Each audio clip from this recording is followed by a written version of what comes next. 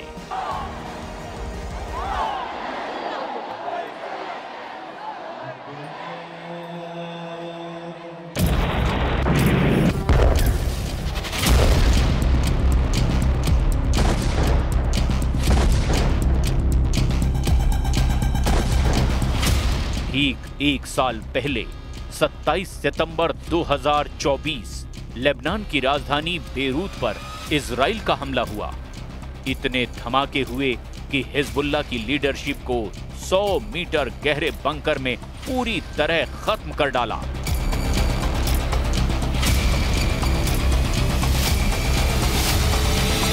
Israel ने एक साल पहले हिजबुल्लाह चीफ हसन नसरल्लाह को मार डाला था। तब हिजबुल्लाह कमजोर जरूर हुआ, क्योंकि उसकी लीडरशिप पर बार बार हमले हुए। अब 27 सितंबर 2024 को याद करने के लिए बेरूत में हजारों लोग इकट्ठा हुए। पोस्टरों में हिजबुल्लाह के उन तमाम कमांडरों की तस्वीर है जिनको इजराइल ने लगातार हुए हमलों में खत्म कर दिया।